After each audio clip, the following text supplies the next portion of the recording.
Bienvenidos a esta segunda parte de este evento por el cumpleaños del profesor J.R.R. Tolkien. Hablo desde aquí. Hola, ¿qué tal? Aquí estoy. Soy Francisco García, presidente de la Sociedad Tolkien Peruana. Hemos estado aquí reunidos en Reinos Olvidados, Hobby Shop, en Lima, Perú, desde las 4 de la tarde, con una serie de juegos de mesa en donde hemos perdido una y otra vez, pero nos hemos divertido mucho. Y ahora, siendo ya las 7 de la noche aquí en Perú, vamos a iniciar con la segunda parte, que es una parte de ponencias, conversatorios, el brindis, otras cositas que vamos a ver. Y para comenzar con esta segunda parte, tenemos a un invitado muy especial, primera vez que está con nosotros, desde el SMIAL Amongen de la Sociedad Tolkien Española, Ángel Eolzond Robles, que nos va a brindar una ponencia muy interesante acerca de Númenor y la historia de la salvación. Bienvenido, Ángel. No te has muteado. Hola a todos, espero que se oiga bien mi voz. No descarto tener algún ataque de tos por el resfriado que tengo, pero bien, veo que sí, que se me oye. Ante todo, quiero agradecer la invitación a Francisco Mirimbo Coule, que sin apenas conocerme ha confiado en mí para que desde el otro lado del océano os diga algunas cosas que para mí son importantes. Y por supuesto, también quiero agradecer a la Sociedad Tolkien Peruana por organizar este evento y bueno, a la Asociación Católica Tolkien Peruana, que me parece que ha tenido algo que ver también. En el conversatorio, por las siglas, creo que hay algún participante. Y bueno, pues por supuesto agradezco la presencia y la participación a todos los que hacen esto posible. Como bien ha dicho Mirimbo Coile, soy Ángel Luis Robles, Eolzón en la Sociedad Tolkien Española. Hablo desde Úbeda, una hermosa ciudad renacentista de la provincia de Jaén, pero no la de Cajamarca, sino la del sur de España. Y esta conexión entre Perú y España me engrandece el alma al poder hablaros en la misma lengua materna y sobre las mismas verdades en las que creían los fundadores de nuestras patrias. Así que muchas gracias a Francisco García y a ustedes por estar atendiendo a mis palabras. Aquí son las 1 de la mañana y bueno, ha sido un día largo. Hemos estado también de actividades de la Sociedad Tolkien Española, mi SMIAL en concreto en la provincia de Jaén, aquí en Úbeda de hecho. Y entonces, pues bueno, el cansancio hace que prefiera leer, aunque pueda ser un poco más aburrido, pero así no divago y creo que voy mejor al grano. Entonces, bueno, Númenor es el eje sobre el que vamos a tratar, pero no sería la Númenor de la famosa serie que todos conocemos, sino la de Tolkien. Igual que Dios crea la naturaleza y el demonio la pervierte, así Tolkien crea un mundo y otros la pervierten. Es muy importante lo que digo porque no se entiende nada de Tolkien, aunque se pueda disfrutar, si tocamos el engranaje interno. Igual que un reloj no funciona aunque tenga agujas, pilas, los números bien puestos. Si quitamos aunque sea uno de los engranajes internos, el reloj no funciona y estos engranajes no se ven. Esto ha pasado últimamente con las versiones últimas de Tolkien. Por este motivo, el tema elegido lo ha sido tras conocer que dentro de un rato habrá un conversatorio sobre la esperanza. Aquello produjo un chispazo en mí y decidí inmediatamente hablar sobre este tema, entre otros temas posibles que se me permitió, porque quizá ustedes puedan iluminarme en mis disquisiciones sobre este tema. Yo aquí lanzo una pregunta cuya discusión se podrá tratar en el conversatorio, aunque yo creo que daré alguna pista al final. ¿Había esperanza en Númenor? Bueno, creo que lo vamos a ver al final de la ponencia, pero hay algo de lo que sí estoy seguro y estoy convencido. Tuvieron fe. En Númenor tuvieron fe y la perdieron. Y parto de la siguiente distinción entre fe y esperanza. La fe en Dios es la que produce en mí la esperanza en la venida del mundo futuro, con el reinado de Cristo Rey en presencia corpórea y personal y en forma humana, no solo a través de nuestros corazones.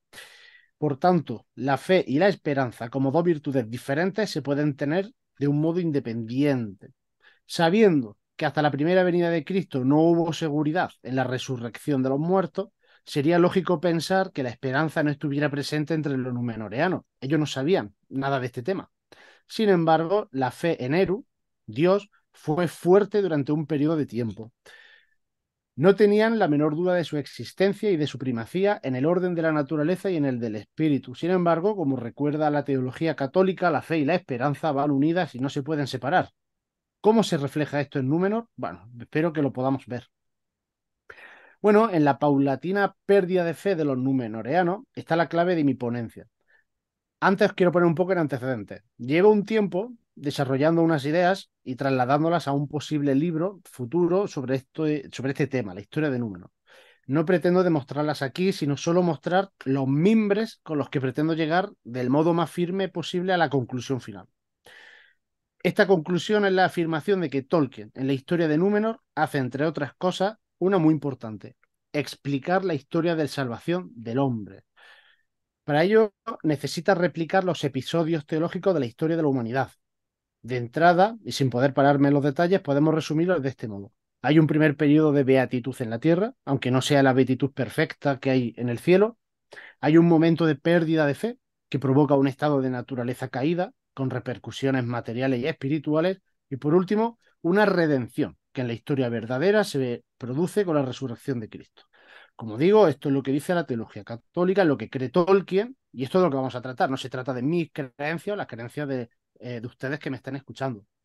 En la historia de Númenor, como digo, se replicarían estos episodios sin que la redención sea completa, pues esta solo se produce con Cristo, que vendría en un futuro muy lejano con respecto a la segunda edad.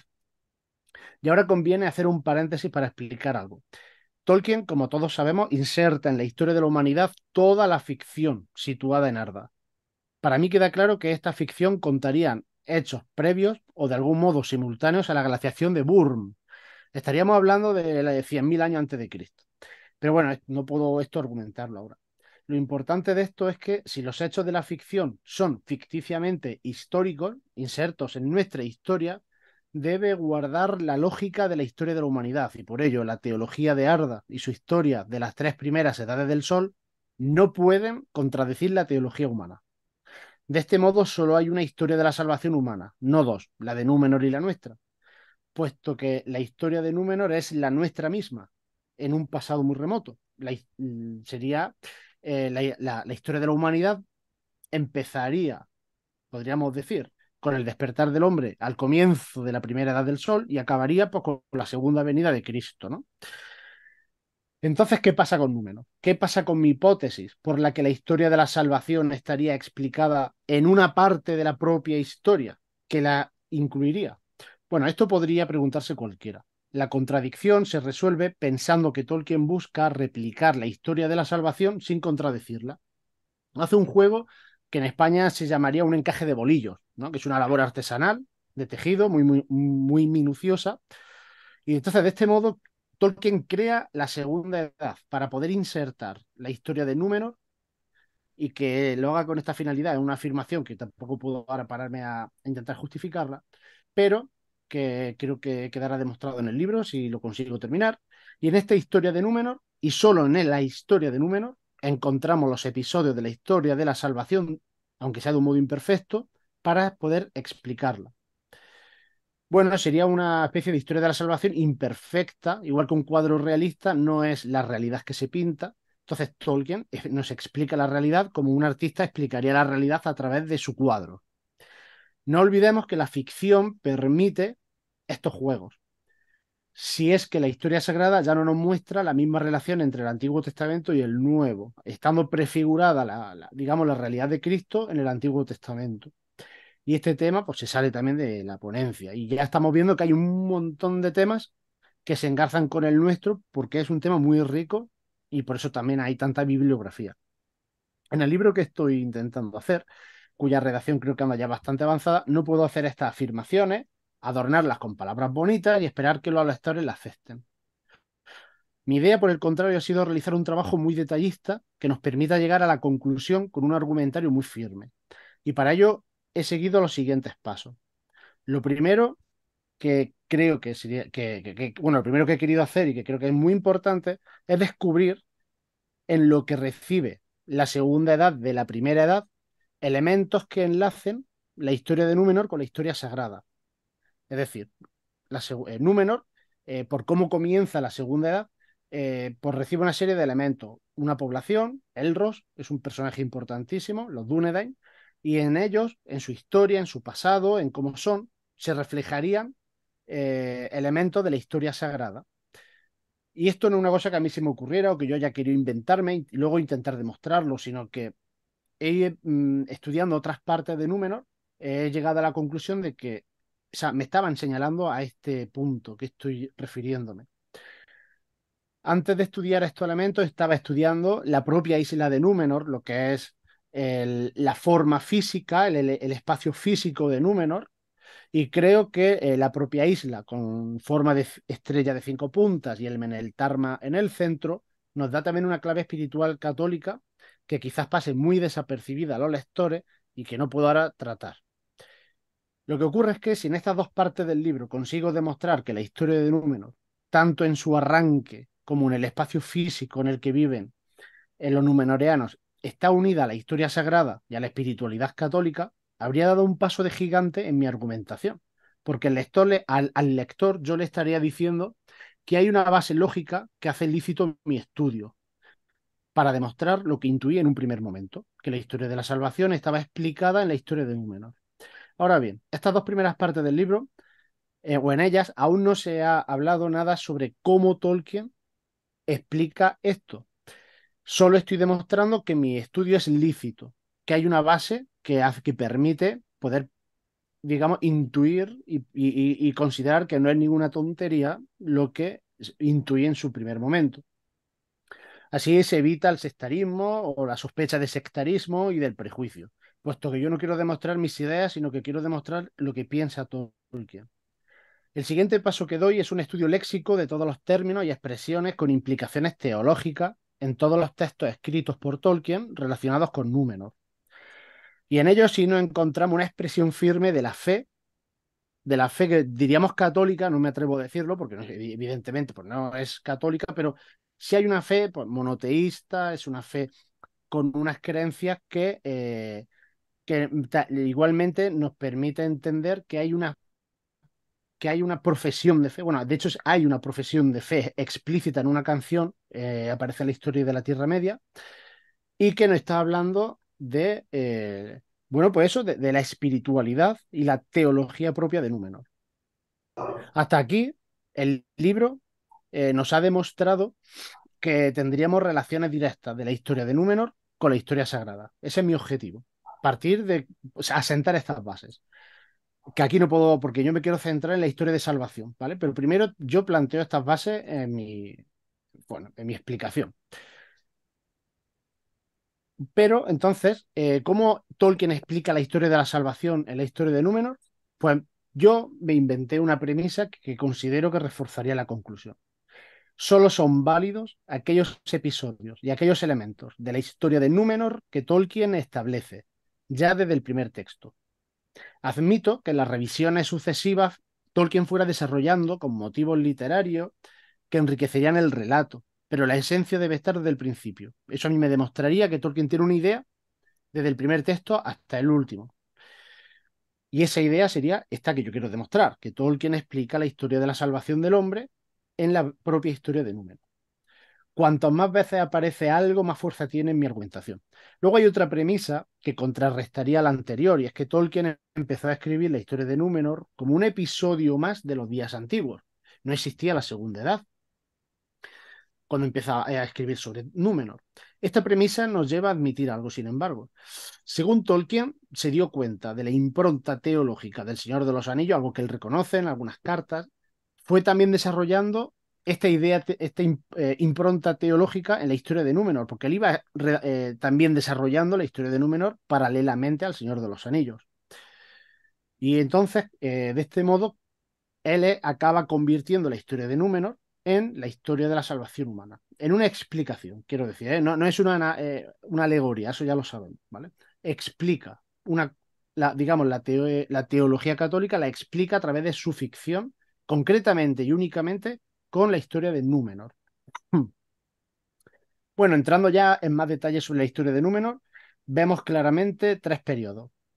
La primera es la que llamo de beatitud. Númenor es una isla feliz, con un pueblo feliz. Esta felicidad es resultado de los dones o gracias dadas por los Valar a los Dúnedain. Podemos resumirla en tres términos: salud, poder y sabiduría. Esta felicidad, bueno, y esto aparece en el Acalábez, pero es que aparece desde la primera obra sobre Númenor. Esta felicidad viene completada por otros beneficios de los que los hombres serían menos conscientes. Por ejemplo, hay un clima benigno que les permitiría la supervivencia sin problema, y también la visita desde Eresea de los elfos. La visita ellos eran conscientes, lo que no eran conscientes es que esta visita tenía una raíz, una explicación en ese estado de gracia en el que vivían los hombres de Númenor. De hecho, estas visitas dejan de producirse a partir de cierto momento.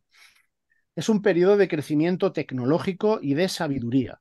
Consiguen desarrollar las técnicas de construcción de barcos y de navegación, lo que les permite viajar por los mares, contactar con otros pueblos, y esto sería una característica de Númenor, de su imperialismo, ¿no? Pero este imperialismo se aplica para hacer el bien. Ellas llevan civilización y quizás esperanza. Es un imperialismo llamado generador, si bien van la letra. Es decir, sin que Tolkien supiera que posteriormente se iba a teorizar filosóficamente sobre los conceptos de imperialismo generador y imperialismo depredador.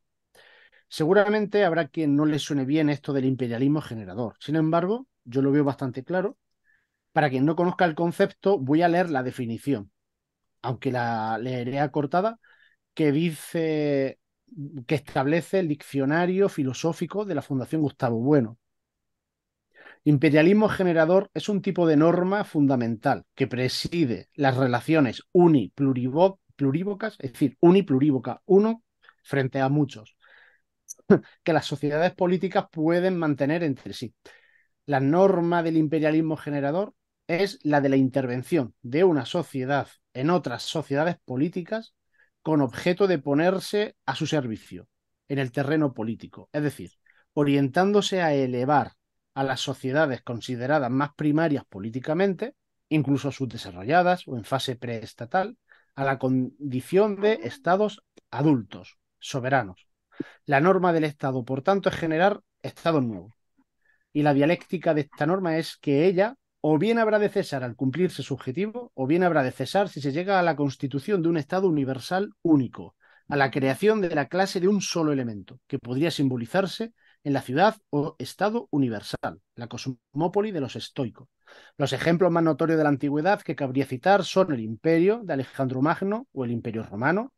Aquí me salto matizaciones del imperio romano que hace este diccionario al imperio romano. Un poco más de El prueba. ejemplo, el ejemplo más notorio de imperialismo generador en la época moderna es el Imperio Español, y en ello cabría establecer la diferencia entre su imperialismo y el imperialismo inglés coetáneo. Tampoco se trata aquí de ignorar las prácticas depredadores del imperialismo español, pero sería absurdo considerarlas como derivadas de una norma fundamental. En fin, me salto, luego se cita a Las Casas, Montesino, Vitoria, Suárez. Me salto el resto del párrafo. ¿Hasta qué punto Númenor buscaba elevar a estados adultos a sociedades atrasadas? Lo ignoramos. Si esa era su intención, lo que sí sabemos, abstrayéndonos de la definición que acabamos de hacer, lo que sí sabemos es que el objetivo de llegar a otros lugares era el objetivo, o por lo menos tenía fines positivos, de elevar a las sociedades más primarias políticamente. Parece claro, esto parece claro en Númenor. Os voy a citar un breve párrafo de lo que estoy escribiendo que me permite aclarar esto. Vemos que cuando los númenoreanos empiezan a viajar al este y comienzan a contactar con los pueblos de la Tierra Media, lo hacen con un espíritu de generosidad. Aprovechan los viajes para enseñar lo que ellos conocen de ciencia y tecnología sin pedir nada a cambio. Tanto es así que llegan a ser considerados dioses por los hombres salvajes de la Tierra Media, que deseaban su vuelta pronto cuando marchaban al oeste. Cito un párrafo del Silmarillion, que es una reconstrucción entre el Silmarillion publicado y el Silmarillion original, o manuscritos de Tolkien. He introducido lo que Tolkien tenía escrito en en el publicado para que sea lo más fiel posible a lo que Tolkien tenía sobre la mesa.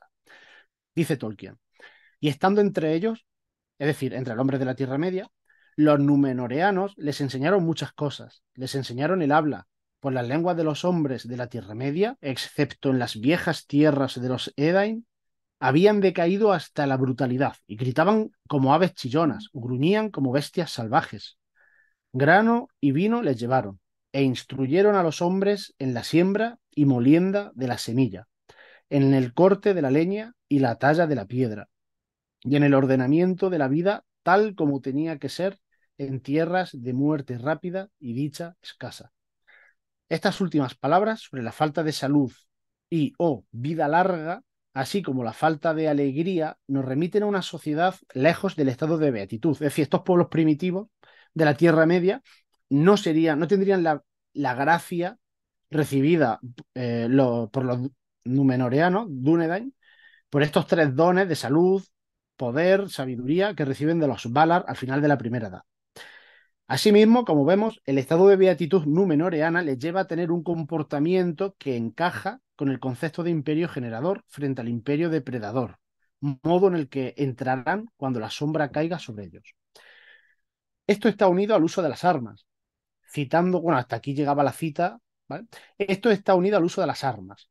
Citando la edición que yo manejo del Silmarillion, la voy a enseñar porque me imagino que la paginación pues será diferente, ¿vale? Esta es la edición que aparece en España en los años 2000 en los kioscos, ¿vale? De Minotauro, pero bueno, por fascículo en los kioscos, ¿vale? Bueno, pues en la página 355 podemos leer. De modo que si lo hubieran querido, podrían haber sobrepasado con facilidad a los malvados reyes de la Tierra Media, en estrategia de guerra y en la forja de armas. Pero ahora eran hombres de paz. Por sobre todas las artes, prefirieron la fabricación de barcos y la marinería, y se convirtieron en marineros. Las armas, como sabemos, las evitan para dar muerte a humanos y las usan, sin embargo, para el deporte. Así leemos en Cuento Inconcluso, de la misma colección, página 220. El gremio de los forjadores de armas hacía todavía espadas para preservar la tradición artesanal. Pero nadie llevaba espadas en Númenor. Tenían hachas y lanzas y arcos, y disparar con arco de pie o a caballo era deporte y pasatiempo importante de los númenoreanos. Quisiera decir que lo que acabo de referir se relaciona con el espacio físico de Númenor, con el hecho de que sea una isla con forma de estrella de 5 puntas. Esto no lo puedo justificar y demostrar ahora porque es una cosa un poco complicada, pero creo que es muy interesante y lo desarrollaré en lo que estoy escribiendo. Bueno, desarrollaré, no, está desarrollado ya en el libro que estoy escribiendo. Espero que si algún día lo publico y os apetece, os pueda hablar sobre este tema. La conclusión a la que quiero llegar es que el estado de beatitud les lleva a los númenoreanos a vivirla y a llevarla a los demás. Habría que decir, y me dejo un sinfín de detalles sobre este tema. Por ejemplo, la propia o la misma definición de beatitud, a la que le dedico un espacio, ¿no? Sin embargo, el tiempo me impele a seguir avanzando en la ponencia. Tenemos un momento decisivo, que es el de la caída. Podemos distinguir entre, pero la caída moral, no la caída física de la isla, ¿no? En el agujero del océano, sino que hablamos de una caída moral primero. Y podemos distinguir entre un momento de la caída y un periodo de caída. Os propongo que veamos el momento.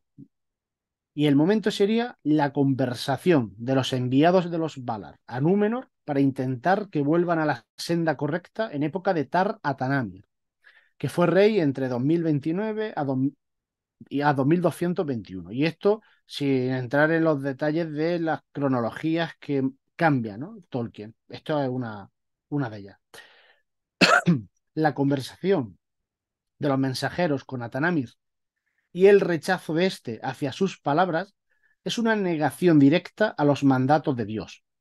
Digamos que aquí está el acto de rebeldía clave. Y aunque el malestar en la conciencia de muchos númenoreanos comenzó antes, con este rey y con este acto de rebeldía y negación de la fe, comienza un periodo de caída con tres momentos especialmente graves, caracterizados con el aumento de la violencia como consecuencia de esta pérdida de fe. Es decir, cuando el rey dice no a los propios dioses, vamos a llamarlos, a los señores.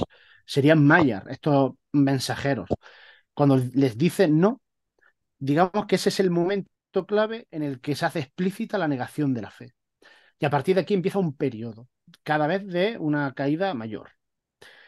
El primer hito se da con el primer hito me refiero de este periodo posterior a Tar Atanamir, viene con Tar Ankalimun, como vemos en el Silmarillion, página 361. Y en sus días el pueblo de Númenor se dividió. La mayor de las dos partes fue llamada los hombres del rey, y era gente orgullosa, y se apartaban de los Eldar y los Valar. Y la parte menor se llamó los Elendili, los amigos de los elfos, y escucharon el consejo de los señores de Occidente. El segundo hito es con Argimilthor, y sería de remarcar este cambio en la nomenclatura al pasar del élfico al adunaico. Y con Argimilthor hay prohibiciones, hay persecuciones, hay vigilancias y castigos contra los fieles a los Valar. Y esto lo vemos, por ejemplo, en el Silmarillion, página 364. Argimilthor prohibió por completo el empleo de la lengua élfica y castigaba a quienes daban la bienvenida a los barcos de Eresea, que aún llegaban en secreto a las costas occidentales. Y más adelante dice, Argimilthor ordenó a todos los que pudo descubrir de esa partida que abandonaran el oeste y fueran al este de la tierra, y allí eran vigilados, ¿no? Es decir, como una especie de reserva para que estuvieran allí todos los fieles a los Valar. Por último, Ar-Pharazôn, el último rey, alcanza el máximo nivel de violencia. Sacrificar fieles a Melkor, como leemos en el Silmarillion, página 371-372. Los hombres hacían sacrificios a Melkor para que los librara de la muerte, y con frecuencia escogían a sus víctimas de entre los fieles. No obstante, fueron días amargos aquellos, y el odio engendraba más odio. Hemos dicho que todo este aumento de violencia es producto de la pérdida de la fe. Lo argumentamos por extenso en nuestro libro. Creo que se podrá entender aquí si decimos que el tener fe no te hace bueno per se, pero sí te favorece los dones que te son dados. Ya dijimos que los dones de origen divino que se entregan de modo personal a los Dúnedain, no solo como grupo, sino a cada uno de ellos, son sabiduría, poder y salud. Bien utilizados, la gracia aumenta. Y estos tres dones, como tres virtudes, daban muchos frutos, que es lo que ocurre cuando son imperio generador. No hay violencia, ayuda a los pueblos que son menores, entre comillas, ¿no? Los que no han recibido estos dones. Pero una vez que se empieza a perder la fe, como hemos visto cuando le dicen no a los mensajeros, y conforme va pasando estos hitos, ¿vale? Durante el periodo de caída, cada vez con un aumento de violencia, pues cuando se empieza a perder la fe y cuando se pierde, y cuando la rebeldía es clara, por tanto, y explícita, estos dones se pervierten, de modo que se pierde en salud, se pierden en la cantidad de vida que se llega a vivir, ¿no? Es decir, van disminuyendo en edad. El poder se utiliza para dominar a los demás y la sabiduría para hacer el mal en la guerra y dentro de Númenor, con el desarrollo incluso de una agencia de inteligencia, podríamos decir, que pudiera delatar a los Elendili, a los fieles. Hablábamos antes de cómo el uso virtuoso de los dones llevó a Númenor a convertirse en un imperio generador. Una vez que se abandona la fe y los dones se pervierten con Tar-Kir-Yatan y su hijo Tar-Atanamir, el imperialismo generador de Númenor se convierte en depredador. Veamos qué dice el diccionario filosófico sobre este concepto. Un imperio es depredador cuando por estructura tiende a mantener con las sociedades por él coordenadas unas relaciones de explotación en el aprovechamiento de sus recursos económicos o sociales, tales que impidan el desarrollo político de esas sociedades, manteniéndolas en estado de salvajismo y en el límite destruyéndolas como tales. Ejemplos históricos, el imperio persa de Darío, los imperios inglés y holandés de los siglos XVII a XIX, teoría del gobierno indirecto, o el Tercer Reich de la Alemania nazi. Ya digo, esto es lo que dice el diccionario, ¿eh? Aquí ya cada uno puede luego matizar o opinar lo que quiera. Bueno, pues vamos a comparar esto con lo que nos dice el Silmarillion. Esta vez la traducción va a ser mía, al no poder consultar la traducción oficial de Minotauro cuando redacté el guión. Estas cosas ocurrieron en los días de Tarkir-Yatan, el constructor de barcos, y su hijo Taratanamir. Fueron hombres orgullosos, ávidos de riqueza, y grabaron a los hombres de la Tierra Media con tributos, tomando ahora antes que dando.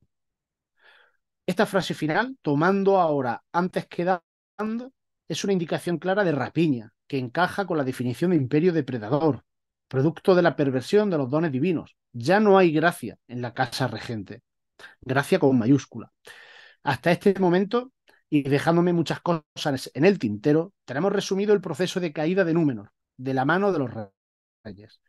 Aquí vemos, a mi entender, un reflejo de la teoría de la monarquía de Santo Tomás de Aquino. Este santo, en su inconmensurable, para nosotros, sabiduría, intentó componer una obra que no pudo terminar, teorizando sobre la monarquía y el monarca. La obra se llama De Regno, traducida al español, entre otras maneras, pues como sobre la monarquía. Y en ella deja claro el papel del rey como causa segunda de la salvación de los hombres de un reino. El monarca debe ser fiel a los mandatos divinos y debe buscar la salvación de sus súbditos a través de esta fidelidad a Dios. La corrupción de aquel repercutirá en la pérdida de estos. Nos parece que Tolkien conocía esta teoría política católica y la quiso aplicar aquí. Sabemos que poseía la suma teológica y no es descartable que conociera también esta obrita de Santo Tomás de Regno. La rebelión de Atanami se expresa también en un hecho elocuente que vuelvo a citar en traducción mía. Aparece en el mismo párrafo que lo que acabo de leer. Pero Atanamir no se complugo con el consejo de los mensajeros y le prestó poca atención. Y así hicieron la mayor parte de su pueblo, pues desearon más escapar a la muerte en sus propios días que esperar en la esperanza. Y he dudado en poner esperanza con mayúscula aquí. Pero aquí tenemos la palabra. Esperar en la esperanza. On hope. Upon hope, ¿vale? Not waiting upon hope en inglés. En Númenor existía la posibilidad de tener esperanza en la vida más allá de la muerte. Al menos ese era el deseo de los Valar. Y en última instancia, deseo de Dios. Y como vemos, Atanamir pierde a la vez la esperanza y la fe, aunque se exprese en dos actos diferentes. El rechazo a los mensajeros, a sus palabras, a su consejo, sería la pérdida de la fe, y la negativa a morir, pérdida de la esperanza. Ya sabemos que los numenoreanos, los reyes por lo menos, morían cuando querían, ¿vale? Antes de que le llegara su hora. Y en ello, bueno, menos este rey, este fue el primero que se resistió a morir. Él quiso mantenerse atado a la tierra hasta todo lo que pudo. En esta pérdida de fe y de esperanza, el rey arrastra a su pueblo a la perdición. Este es el comienzo del fin. La caída definitiva, es decir, de la que no hay vuelta atrás, es la Akallavez, propiamente dicha, el hundimiento de Anadune, que sería la pérdida del espacio físico donde la máxima felicidad o beatitud posible para el hombre en Arda había sido realidad. Y termino diciendo, hasta aquí tenemos, por tanto, la evolución desde el momento de beatitud al de la caída. Nos faltaría de la redención. Esta la podemos ver reflejada en la aparente destrucción de Sauron en las faldas del Monte del Destino de mano de Isildur. Sin embargo, Tolkien iba redactando su obra principal a la vez que la narrativa sobre Númenor, y esta obra es donde aparece el momento de redención más claro para nosotros, en El Señor de los Anillos.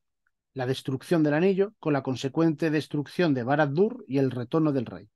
Aquí es donde consideramos que se produce la redención del pueblo numenoreano, lo que queda de él, y por extensión del resto de la humanidad, pero de un modo imperfecto, imperfecto mientras no retorne el Rey eterno, el Rey del universo, Cristo. Así que muchas gracias a los que han podido escucharme y yo, si hay alguna duda, yo ya, estaré encantado de poder resolverla. Buenas, buenas. Sí, hay dos preguntas en el chat. Miguel Torres pregunta, primero, si Ilúvatar participó directamente en la formación de Númenor, y segundo, si los númenorianos conocían a Ilúvatar. Vale. Bien, pues voy a empezar por la segunda pregunta que me ha gustado mucho. La primera, ahora podemos suponerla porque seguramente se sepa, aunque yo ahora mismo no caigo, pero la segunda la tengo muy clara. Los númenoreanos sí conocían a Ilúvatar.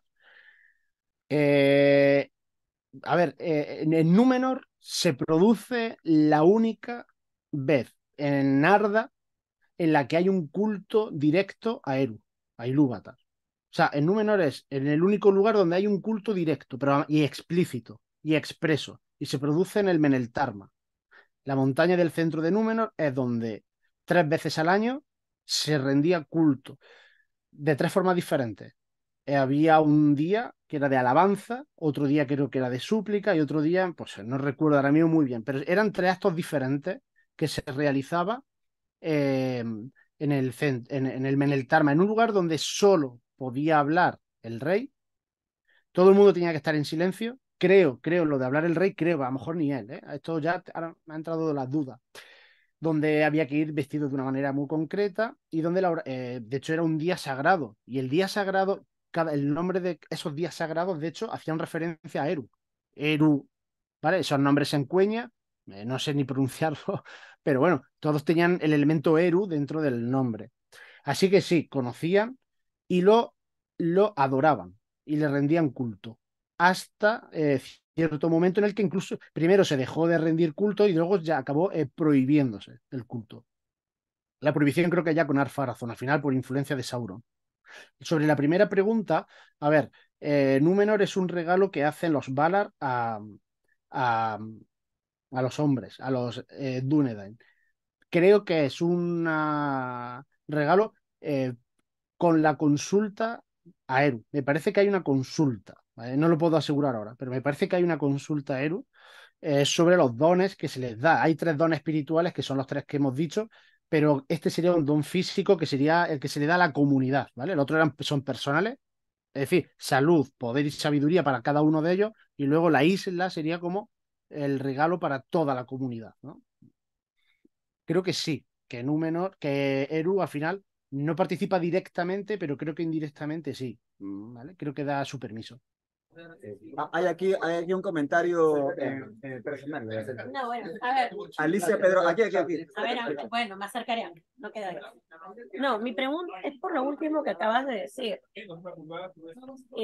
¿Por qué Númenor sería el regalo dado por Eru y solo Númenor? Bien, esto también tiene una explicación que es muy interesante. Bien, Númenor se lo regala solamente a los hombres que han sido fieles a los Valar durante la primera edad, que son los miembros de las 3 casas de los Edain. Les regalan ese espacio físico. Hay motivos para mí incluso teológicos, pero que no vamos a entrar. Pero ¿qué pasa con Númenor? Númenor es el lugar en el que el hombre mortal puede habitar más cerca de Aman. Es decir, es como un regalo para que puedan estar lo más cerca posible de las tierras imperecederas, de las tierras benditas, ¿no? Inmortales. Pero entonces, ¿por qué Númenor? Bueno, Númenor es un invento que se sacan del fondo del mar, generan a Númenor que no existía, crean a Númenor y allí se lo regalan para que puedan estar cerca de Aman y lo más cerca que pueden estar de Aman. No. Y ya está. Y se puede también justificar por qué es voluntad de los dioses. Pero bueno, que es por eso, es por la cercanía a Aman y un regalo que les quiere dar a los que han sido fieles a los Valar en la lucha contra Melkor. A ver, Juliano tiene un comentario, también una pregunta aquí. Hola, lo que has dicho me ha hecho pensar, ¿no? En los temas de Tolkien está presente el cristianismo. ¿Existen narradores similares a Tolkien en algún momento que tengan unos textos similares pero asociados a otra religión? Que se pudieran asociar a otra religión o a otra religión. Eso es una Eh, pregunta. claro, me imagino que aquí creo que estamos pensando en autores que hoy en día se conocen como de fantasía. Si es de esto, vamos a diferenciar el que un escritor coja e introduzca lo que sabe de una religión dentro de una obra a que quiera que su obra responda a una teología. Es diferente. Es decir, cómo estructura la historia Tolkien, ya no solo la de Númenor, sino todo, tiene que ver con la teología católica, aunque no esté presente fuera de Númenor. En Númenor sí, pero fuera de Númenor no, aunque no esté presente de forma explícita. Y otra cosa es, como digo, que aparezcan elementos de diferentes religiones. Y eso lo podemos encontrar, yo qué sé, en George R. R. Martin, Juego de Tronos. Hay una presencia muy importante de diferentes religiones que, si nos ponemos a mirar, si el dios de, no sé, de las mil caras o algo así, o es que a mí no recuerdo ya, ¿no? Pero yo iba leyendo y iba viendo comparaciones con diferentes religiones. Aunque sea incluso en los templos, hasta en eso se podían ver, ¿no? Se puede ver pues, la especie de figurats que hay en la zona más oriental, que nos recuerda a Babilonia o a la zona de Mesopotamia. Se puede ver esos reflejos, pero no creo que George R. R. Martin quiera aplicar a la estructura narrativa un pensamiento teológico, que eso es lo que hace Tolkien. Y de forma muy explícita, creo, en Númenor, que es lo que quiero demostrar. Pues hay un comentario aquí que de Paul CC que dice: buenas noches, me acuerdo del Silmarillion, que nadie sabía cuándo iban a aparecer los hombres, el único que sabía era Ilúvatar.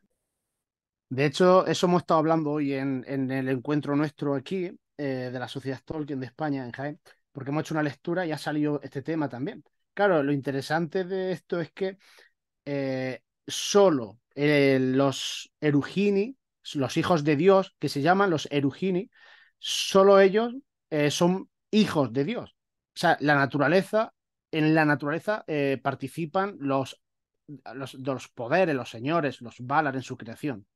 Solamente los Erugini, hombres y elfos, solamente ellos, totalmente son hijos son creación de la mente, de la música de Eru. Entonces solamente él sabía, con la música que él había hecho, cuándo iba a aparecer, porque él era el maestro de todo, el maestro de la orquesta. Él sabe en qué momento va a aparecer cada música, cada movimiento, cada acorde, y los hijos de Dios son melodías concretas que es únicamente, digamos, ha escrito esa melodía él, mientras que otras melodías son creaciones de los otros Valar, ¿no? O hay. Eso, solo él conocía la partitura completa, dice acá Imlarion. Hola, ¿qué tal, Eles? Miguel Torres, que es quien había hecho las dos preguntas que has contestado hace un momento, no sé si él estaba presente cuando las contestaste, porque veo que se acaba de reincorporar al Zoom, así que no sé si escuchó la respuesta, pero Sí, está pidiendo ahí el audio. el teléfono. Si pudiera volver a contestar, se los agradecería. Un resumen de tus dos Sí, respuestas. venga, muy rápido. La segunda respuesta primero. Solamente en Númenor, en la Tierra Media, bueno, en todo Arda, solamente en Númenor hay culto a Dios de forma directa y explícita. Los numenoreanos son los que hacen este culto, porque ellos conocen la existencia de Dios y le rinden un culto explícito 3 veces al año en el Meneltarma, que hay una peregrinación, una romería, suben arriba, solamente arriba del todo, que es el templo, puede ir el rey y solamente él puede hacer el de rey. Perdón, puede hacer de sacerdote. Sobre ese tema, sobre Elros como sacerdote y como rey, hablo en el libro que quiero terminar, porque me parece que es un sacerdote de la orden de Melquisedec, pero es un tema que ya hablaremos en su momento.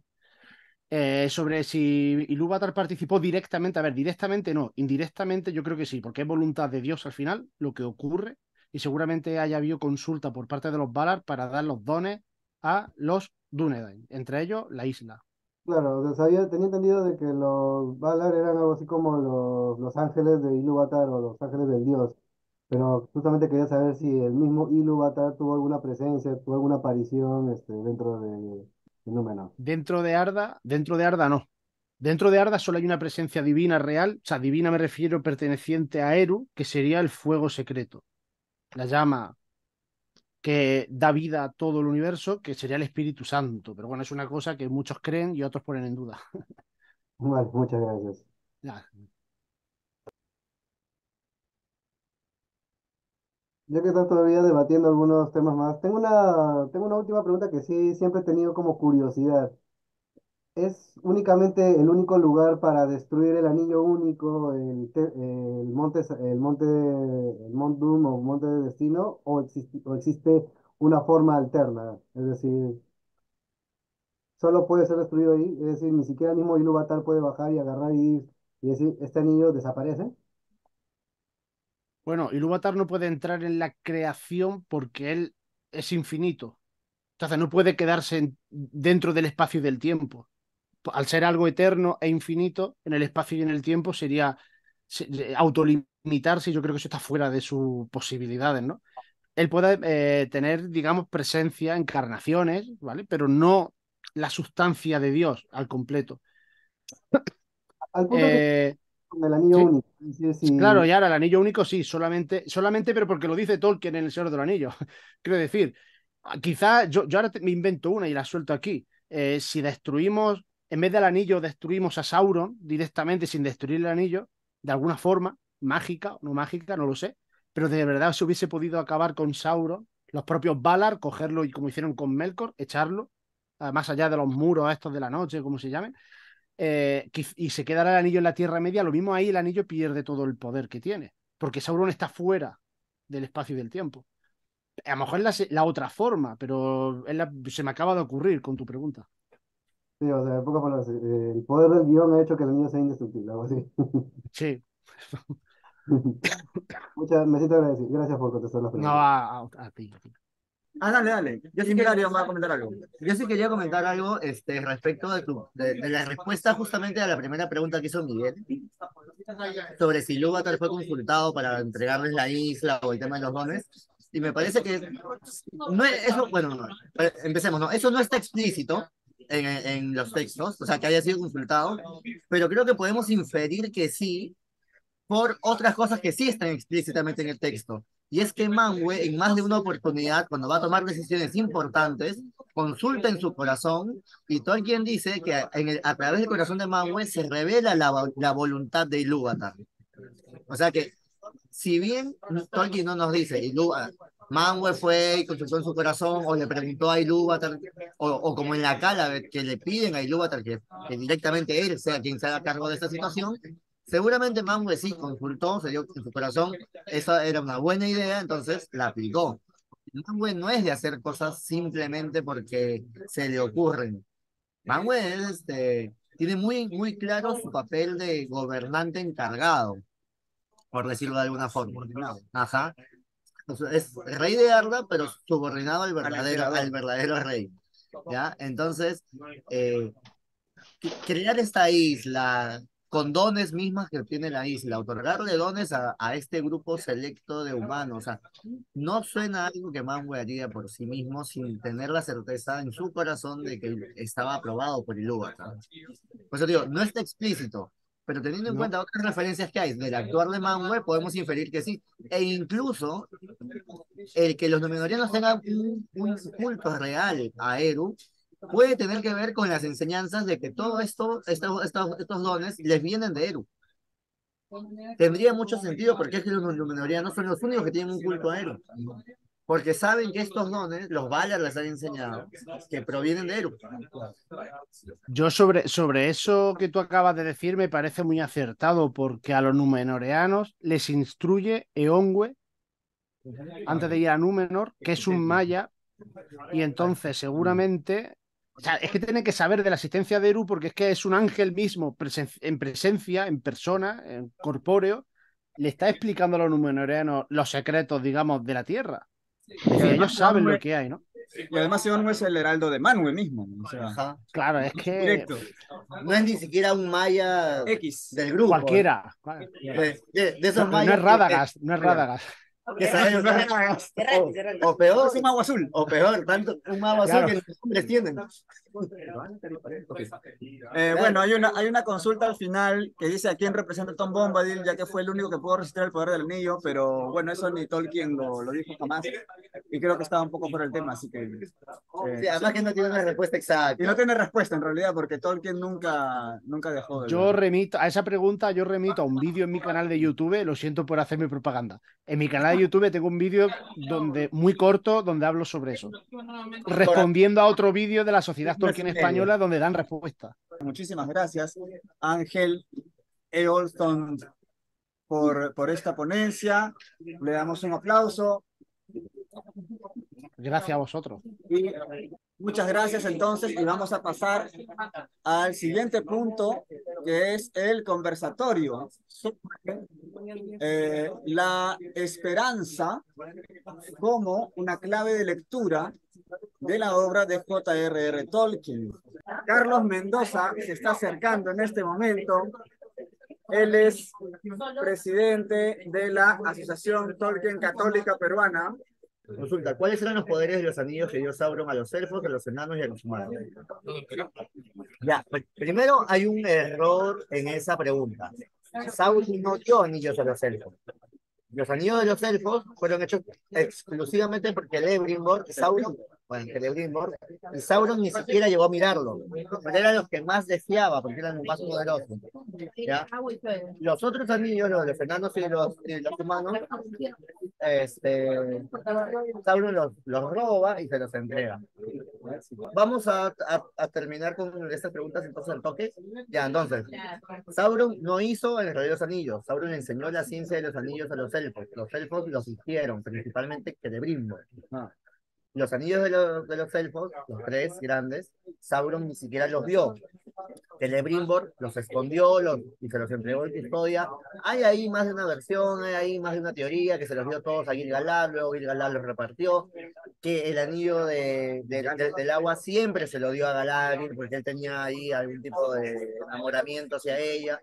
Es más, se dice que la piedra del elfo, él la hizo para ella en reemplazo de la piedra anterior. Bueno, ya, los poderes que tenían los anillos de los enanos y de los humanos, lo que se entiende es que los anillos de los enanos, en general los anillos lo que hacían era que aquello que la persona más deseaba se terminaba haciendo una especie de codicia y eso le otorgaban. En el caso de los enanos deseaban riquezas, sus riquezas se volvían muy ricas. En el caso de los humanos, lo que querían era la inmortalidad, entonces no se morían, pero ese don siempre terminaba corrupto de alguna forma, entonces en el caso, por ejemplo, de los humanos, se terminaron convirtiendo en los nanos.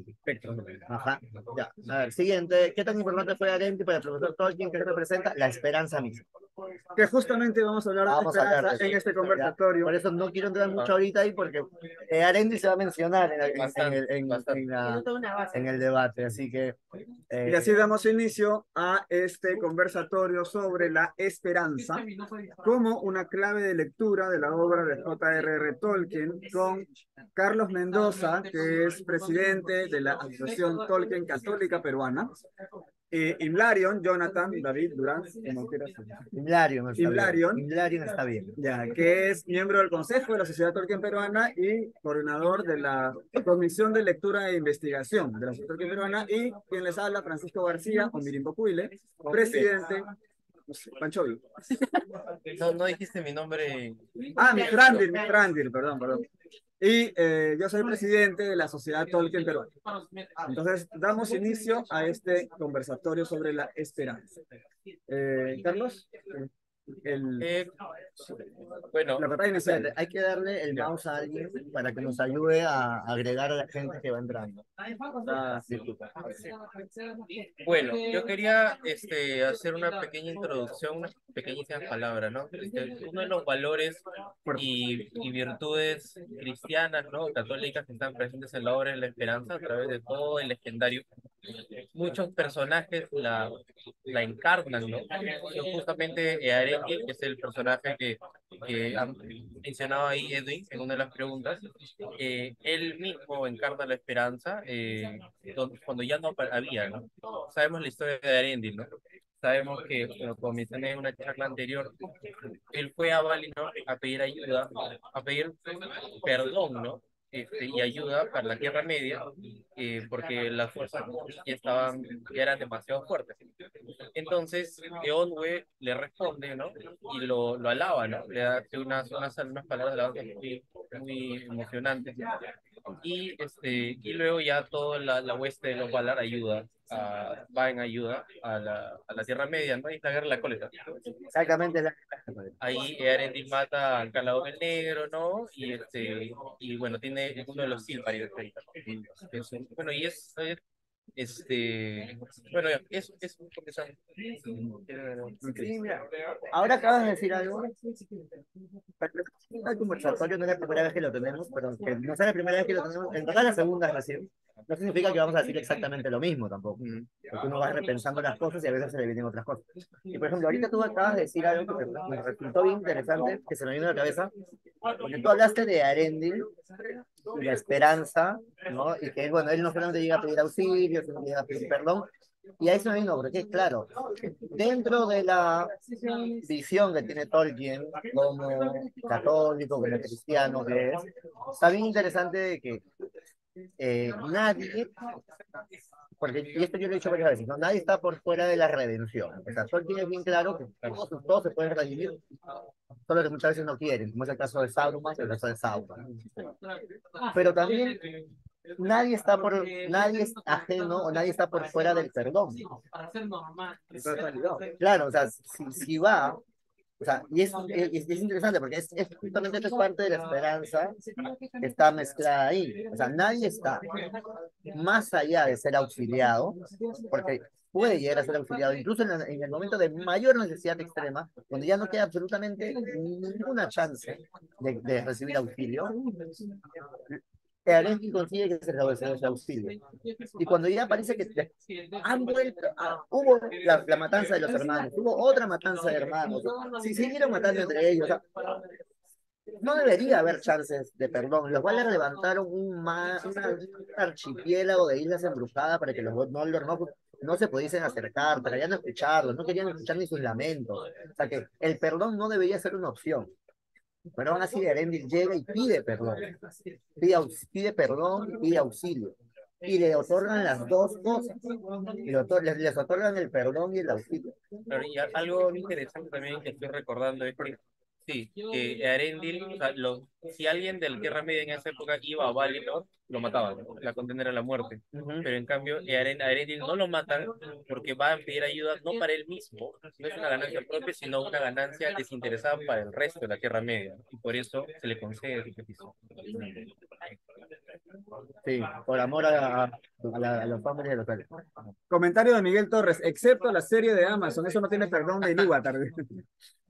Bueno, es comentario de Miguel Torres. Bien, yo quisiera hacer, también cada uno está haciendo su introducción, yo quisiera hacer una introducción lingüística, porque cuando Tolkien habla específicamente de la esperanza, donde más directamente habla de la esperanza, es en un texto que se llama el Athrabeth. El Athrabeth, que es un debate, una conversación, una discusión entre el rey, discusión en el sentido amplio de la palabra, ¿no? No, lo que pasa es que, bueno, sigue. Okay. Entre el rey Finrod Felagund y una mujer humana sabia que es Andred Saelin. Y aquí, entre otros temas, mortalidad, inmortalidad, pecado original, aunque no con esos nombres, y otras cosas, se trata también del tema de la esperanza, pero en dos términos élficos, Amdir y Estel. Amdir es una esperanza calculada, es decir, lo que yo puedo esperar razonablemente a partir de experiencias previas y un cálculo hacia el futuro. Digamos, lo que es más probable que pueda ocurrir es mirar hacia arriba, calcular. Esto yo puedo esperar razonablemente que pase tal cosa. Eso es Amdir. Pero hay otra esperanza que es Estel, que es una esperanza no calculada, una esperanza que solamente se apoya en el hecho de, hey, yo soy hijo de Eru y no puede esto terminar mal. Punto. Y eso es lo que se ligaría más a lo que en el mundo primario y en la mentalidad de Tolkien, católico, sería la virtud teologal de la esperanza, ¿no? Entonces, en el transcurso del conversatorio, de vez en cuando vamos a volver sobre esto, si estamos hablando de la esperanza Amdir o si estamos hablando de la esperanza Estel, porque principalmente en el título nos enfocamos más en lo que es propio de la narrativa que se enlaza con el término de la eucatástrofe que veremos luego, y eso es claramente Estel, porque no es calculable de ninguna manera desde dentro de la historia. Y ya que hablé de la eucatástrofe, le doy el paso a Carlos, que le encanta hablar acerca del tema. Ya, sí, bueno, sobre la catástrofe, últimamente me encanta mencionar algunos fragmentos del poema sobre es un ensayo, ¿no? Sobre los cuentos de hadas. Que ahí el profesor lo dice claramente, ¿no? A ver, primero, sencillo, la definición de catástrofe es un giro inesperado en la historia, para bien, es un final feliz, así lo dice el profesor, aunque no nos parece, pero es un final feliz. El profesor lo dice tal cual, así que en su carta. Es un final feliz que nos atraviesa con tal potencia que nos incita lágrimas, porque es un vistazo súbito de la verdad. Entonces, sabemos que la eucatástrofe no es un simple Deus ex machina, no es una simple fuerza externa que aparece, sino que depende y es coherente con la narrativa, ¿no? La historia de salvación o de condenación de los personajes. Es decir, los personajes son responsables de sus acciones y de sus decisiones, pero el fin último está en manos de la providencia. Y justamente ahí está justamente lo que dice el profesor, ¿no? El profesor dice que la catástrofe es la misión más elevada de los cuentos de hadas, es una gracia súbita y milagrosa, y es evangelium, ¿no? O sea, es una buena nueva, una buena noticia, inesperada, y es un eco del evangelio en el mundo real. Menciona que es el mismo sello y además profundiza aún más y es más claro, ¿no? Menciona que en el Nuevo Testamento se abarca toda la esencia de los cuentos de fantasía y entre esas la mayor y más grande maravilla, ¿no? La resurrección de Cristo. El nacimiento de Cristo es la catástrofe de la historia del hombre y la resurrección de Cristo es la catástrofe de la historia de la encarnación. Eso es exactamente lo que dice tal cual en los cuentos de hadas. Tengo Y una pregunta. Cuento de hadas por Espera, tienes que acercarte Sí. al micrófono. Alicia Alicia tiene una pregunta. No, vale. No, tienes que acercarte. Voy a dar una pregunta y probablemente aquí me lancen algo, pero bueno. Era un poco saber si un cuento de hadas con eucatástrofes de tipo de salvación sería Pinocho. Porque Pinocho, cada una de las cosas que le pasan son su culpa. Pero es porque cree él y cree su padre, o sea, que él se convierte en este niño con un padre. Podría ser. Pero más cercano, creo. No te Jonathan, Imlarion va a dar un comentario acerca de esa pregunta inopinada y heterodoxa. No, lo que digo es que hubo algo que dijiste que me hizo pensar de todos los cuentos que conozco. Los comentarios tienes que hacerlos al micrófono. ya, pero explícate un poquito más. Explícate un poquito más, porque la verdad no veo dónde estaría la eucatástrofe en Pinocho. O sea, veo el tema de las definiciones, O sea, que tú también dices lo hemos que cada mencionado. una de las decisiones te lleva a lo que tienes. Pinocho es aquel, toda la historia de Pinocho es las metidas de pata de Pinocho te llevaron a tal cosa, las metidas. Sin embargo, el cumplimiento de esta meta, que es volverse un niño, y un niño que además es el hijo de alguien que no tenía hijos, justamente es como que este don que se le da por algo, porque la esperanza se mantiene. Creo que habría que explicar mejor qué es la eucatástrofe, porque no. A ver, dale. Esto está saliendo de caber.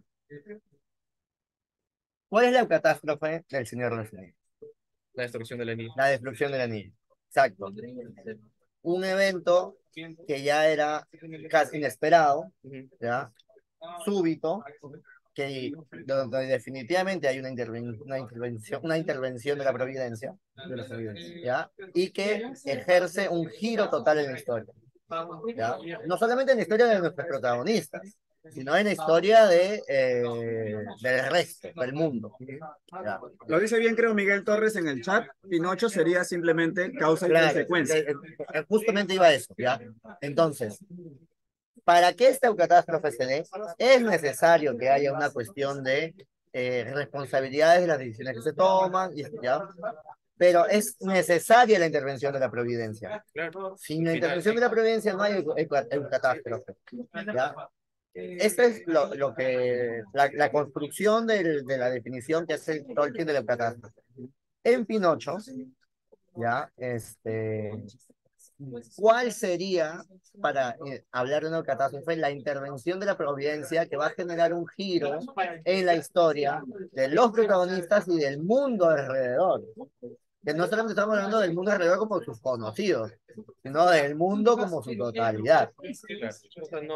No hay ahí, no hay una intervención.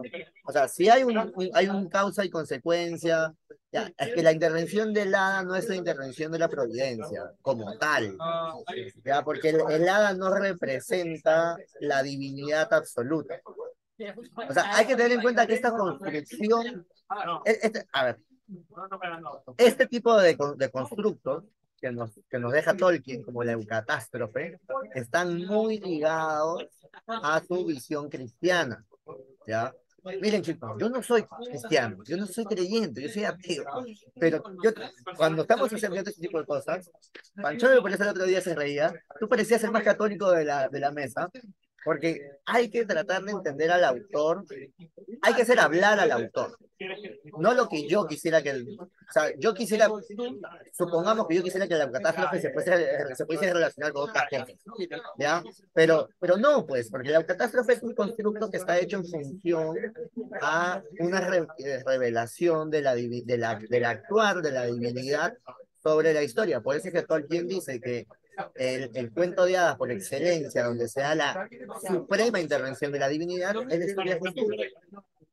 Es el Evangelio, porque, o sea, pues claro, pues, ¿no? O sea, ¿qué mayor intervención de la divinidad hay que Jesús? Entonces, Pequeña digresión. Me dice aquí, Ángel Luis, tienes un católico con una espada al lado. A ver si hay alguna bula para evangelizar a espada, dice. Dice, yo no veo tan descabellado lo de Pinocho, aunque sea de un modo infantil. Digamos que es una mini eucatástrofe. Tiene un católico con una espada y una católica con lo que pasa es que también Tienes pilota. yo no llamaría a Pinocho infantil tampoco, ¿ah? O sea, no, a Pinocho de Disney sí, pero no a otro Pinocho. Pero bueno, estamos de Pinocho, ¿verdad? Original, el de Por favor, Disney. apaguen sus micrófonos, chicos. Gracias, gracias. Bueno, pero retomando el tema de la catástrofe, ¿verdad? Y que era lo que estaba hablando Miguel, perdón, Carlos. Sí, Es bien interesante porque Tolkien, cuando pone el tema de la destrucción del anillo como un ejemplo de catástrofe dentro de la obra, sí es cierto que Tolkien dice que es un final feliz, pero eso es mentira. A Tolkien no le gustaba, a Tolkien no le gustaba aceptar varias cosas. Como hace un rato yo le decía a Francisco, a Tolkien no le gustaba aceptar que hacía alegorías, ya, eso pero sí, las eso hacía, sí, pero las hacía, que no le quedaba pero otra, las sí, sí. hacía. Eso sí lo Entonces, hizo. a Tolkien no quería aceptar que su cuento de hadas no tenía un final feliz, pero no lo tiene. Tiene un final agridulce. O sea, no es ni feliz ni es amargo tampoco. Porque esa parte está muy bien representada en la despedida de Frodo.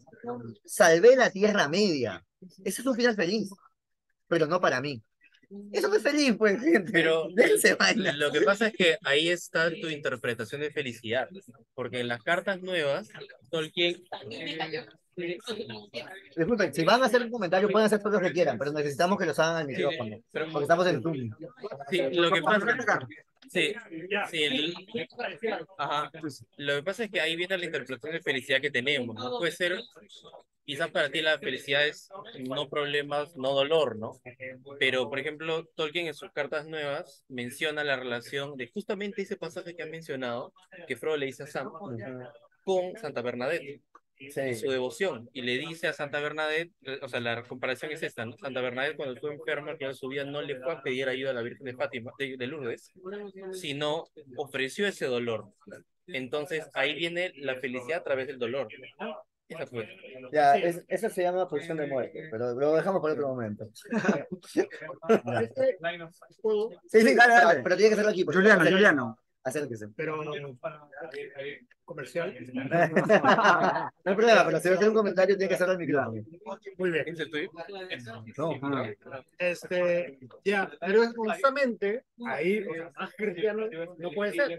Si Necesitamos que te acerques, por favor. si te está diciendo que alguien tiene que pagar, hay una sangre que hay que pagar, ¿no? Es súper, Claro, es el súper, sacrificio. absolutamente Es el cristiano, sacrificio. pero no solamente cristiano, porque hay muchas religiones que tienen el sacrificio como el puente a la salvación, ¿no?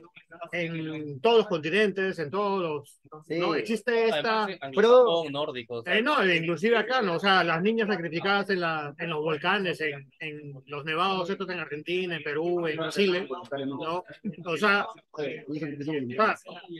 no sabemos si fue contra su voluntad, pero sabemos que participaron y que no fue un hecho violento a su vida. O sea, los sacrificios mayas, aztecas, no era que, o sea, a ti te agarran, no, sino que era la mayor gloria era ir y ser la persona que está encargada de, ¿no? Entonces ese es el rol de Frodo en esta historia. Es como, y el rol de Gandalf también. Hace elevado de Gandalf. Pero también. Ahora que este comentario de Frodo, Eso sí. este comentario de Frodo que estamos viendo como el final, si es un final feliz, amargo, agridulce, en realidad no es un final, porque él después de eso se va a Valinor. Y ya está Entonces, su purgatorio. podemos decir que A toda la herencia. hay a toda herencia. Pero vamos, herencia, sí. Pero vamos, entonces sí hay un final, digamos, que va más allá de ese agridulce que es antes del viaje, ¿no? Que ojo que no es el paraíso, hay simplemente un lugar un poquito más bendito, digamos, en donde puedes sanar de sus heridas, porque en la Tierra Media no podía sanar de sus heridas y allá sí. Entonces sí va finalmente o sea, se proyecta a un final feliz, ¿no? Claro. Claro, es que sí. O sea, a ver. Sí, pero no. Es el sacrificio. ¿Ya? Frodo es el cordero que sacrificó, cuya sangre es sacrificada en el monte del destino. ¿Ya? Se está poniendo serio esto. ¿Ya? Entonces, ya, a ver. Yo no digo que no sea un final bueno, a mí me encanta el Señor de los Anillos, me encanta tu final, yo he dicho un montón de veces, el mouse. Pero creo que podemos. Ah, es cierto, visto desde el lado del sacrificio, claro, Frodo voluntariamente entrega su vida, ese sacrificio, y por eso Tolkien lo ve como un final feliz.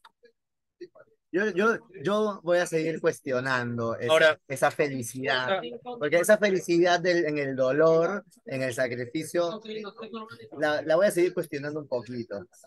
Ya, bueno, ahora, yo creo, o sea, yo, Pues sigamos en Ah, ya. todo caso. para tomar un poco los comentarios del chat, ya. dice, se tendría que explicar en qué medida y en qué mundo, como dice Ángel Luis, hacer una delimitación y explicar desde qué punto de vista. Por eso mencionaba esto, en la Tierra Media no, pero una vez que viaja a Tolerecia, sí. Dice Miguel Torres, Sam logró casarse, ser el mejor alcalde de Hobbiton durante 45 años, los mundos libres vivieron una tranquilidad de status quo, aunque algunos entraron en conflicto entre sí, no fue tan terrible como la guerra con Sauron. El de Frodo no fue tan triste, que tomaron barcos de un descanso eterno, un final feliz en su mayoría. Y Ángel Luis dice al final es que no gana el mal, sino el bien después de toda destrucción. Esto hace que el final sea bueno, no necesariamente feliz en su totalidad, pero sí un buen final, es la victoria del bien. Podemos cambiar felicidad por gozo, dice. Y Edwin finalmente dice, se antepone el bienestar común, el bienestar del mundo, el bien común, al propio, al interés del bienestar propio. A ver, tratando de recapitular, estamos tejiendo dos conceptos, aunque el título del conversatorio es la esperanza, en realidad son varios conceptos que se entrelazan y que por no hacer un título muy largo, ¿no? Que lo tenía originalmente. Que lo tenía originalmente era un título muy largo, y buscamos la palabra esperanza como algo que aglutinaba, pero en realidad... Ya movernos hacia los demás Exacto. conceptos. El asunto es que Tolkien utiliza, con su espíritu subcreador, ¿no? Utiliza el mito para meter en su mundo secundario este concepto de eucatástrofe que para él está ligado a su creencia religiosa, ¿no? Y allí es donde cobra total sentido la esperanza Estel, que para los que recién están entrando, lo van a ver luego en YouTube, la diferencia entre Amdir y Estel. ¿Por qué? Porque si la eucatástrofe es impredecible, si la eucatástrofe es un cambio súbito, algo que ocurre cuando ya no ves solución, cuando ya no ves salida, no puede ser una esperanza calculada la que te lleve a continuar tu camino hasta el punto de la eucatástrofe, porque no la puedes prever. Solamente la esperanza Estel, solamente la esperanza fundada en tu convicción de ser hijo de Eru, puede llevarte a continuar aunque no veas el camino y llegar al punto en donde ocurre la eucatástrofe. Entonces, la eucatástrofe en sí misma no es obra tuya, pero sí es obra tuya el continuar con tu esperanza hasta el punto en que se produzca la eucatástrofe. Y ahora, en el caso, por ejemplo, de Frodo no tiene ni idea de quién era Eru. O sea, eso de que yo voy a mantener la esperanza porque Eru tiene que tener algún plan para mí. Frodo no tenía ni idea quién era. Frodo ni sabía quién era Gandalf. Pero Sam, no, Frodo sí sabía lo que Gandalf le dijo en la comarca. Hay otras fuerzas en juego más allá del mal. Bilbo está destinado a encontrar el anillo, y tú igual que tú, y es un pensamiento alentador. O sea, sí le dio un atisbo de que era un plan. O sea, había un plan, había una fuerza del bien mayor. ahora, teniendo en cuenta que los hobbits son en realidad seres humanos, según propio Tolkien, y por tanto también son hijos de Eru, ¿no? En su naturaleza está esa pulsión, ¿no? Hacia esa tensión hacia Eru, y es intuitivo en el caso de Sam. Porque Sam le dice, ¿por qué tenemos que seguir? Porque hay algo de bien en el mundo, queda algo de bien en el mundo y vale la pena seguir por eso, ¿no? Entonces hay una intuición ahí, Está que bien. no es religiosa. Sí, sí, por eso que te digo, religiosa. No es explícita. Su Estel no va por el lado de creer que son hijos de Dios. Su Claro. Estel va por creer su Estel va por el lado de creer de que no todo puede ser malo, que no se pueden dar por vencidos, de que en este mundo hay cosas que vale la pena salvar. Y que tiene que haber una forma de salvarse, aunque no veamos aunque no sepan cómo. Ese es el punto. Juliano, Juliano. pero tú lo debes saber más. Yo lo tengo de recuerdo, pero no sé qué parte. Cuando Dios va a castigar, Por favor. cuando Dios va a castigar a toda la gente y le va a eliminar a toda, hay unos justos que están en un pueblo, no me acuerdo cuál es. ¿Es Sodoma y Gomorra? Sí. Y entonces ahí dicen, no, pero si hubiera una persona, hay un texto, ¿no? Que dice que si hubiera una persona, ¿no? Si hubieran 5 más, así 10. es. ¿No? Entonces, como que y se rescata algo, ¿no? Y eso está clarísimo ahí. Esa idea de, o sea, estamos rodeados de mal, pero algo bueno puede haber ahí. Que vayan 2 o más. Que lo que usualmente pasa de que justos pagan por pecadores, ¿no? O sea, es buscar eso, la esperanza, ¿no? De que no te rindas, no caigas, tenga una actitud más como de Sam, ¿no? Que una rendición como la que parece que por momentos Frodo quiere caer. Okay. Y también hay Alicia, acá, por favor. Tiene que ser, no, Acá tiene que ser. No, era quería consultarle algo a él, pero No, Nada, consulta acá. conversatorio. No, es que si no. Ella va con su callado. Se queda en vacío. Dale. no, era por la idea de que es la misma imagen de Sodoma y Gomorra. Hay una figura también en otro momento del Antiguo Testamento, me parece que es en el momento de Noé, en la que también, en el Antiguo Testamento, la figura de Noé también salvar a alguien, porque hay gente buena que merece. La figura del resto está muy presente en prácticamente todo el Antiguo Testamento. Aquí algo igual. interesante en el chat también, dice que a Miguel Torres le recuerdo, dice Ángel Luis, Ángel Luis está como a las 2:30 de la mañana, todavía está muy bien. Le recuerdo el relato sobre la cuarta edad que Tolkien abandonó porque el futuro traía un renacer del mal. El futuro no fue ya feliz en su mayoría, en la Tierra Media, donde ya no hay un Sauron, pero sí mucho Saruman, ¿no? Bueno, ese ya sería el inicio de otra saga que hubiera sido genial que Tolkien lo terminara, pero Tolkien no quiso terminarla porque era como que muy deprimente. El retorno de la sombra.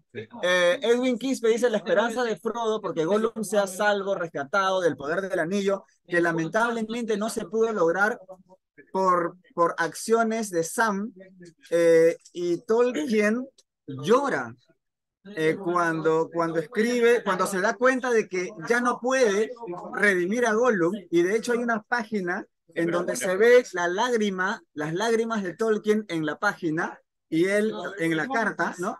Y él está escribiendo en su carta su impotencia de ya no poder redimir a Gollum, y la carta se conserva con 2 lágrimas de Tolkien sobre el papel, ¿no? Es muy conmovedor esto. Y dice Nelly, Miguel primero, podría también tomarse el relato de Jonás y la ciudad de Nínive. Claro, como digo, en el Antiguo Testamento hay infinidad de ejemplos de ese tipo. Y Nelly dice, aparte Dios les da misiones a Abraham, Moisés, el pacto, los 10 mandamientos sucesivamente. Bueno, eso ya es como que otro tema de las misiones.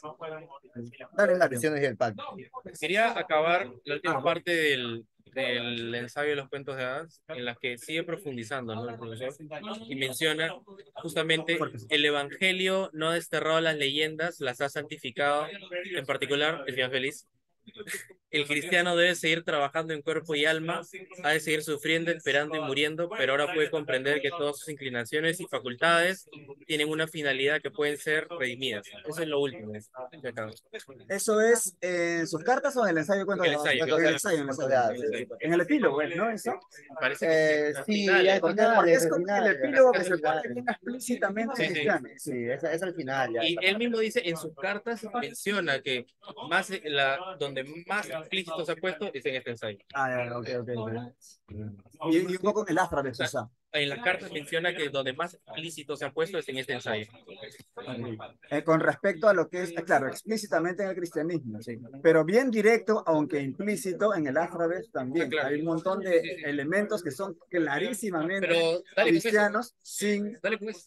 ¿Ah? O sea, Uy, pero son un montón de puntos ahí. No vayas a todo. no, pues, A ver, no, pero los hemos mencionado ya. O sea, por ejemplo, eso del Amdir y Gestel está en el Ázrabe. sí, sí. El asunto de la mortalidad como don o como castigo también está en el Ázrabe.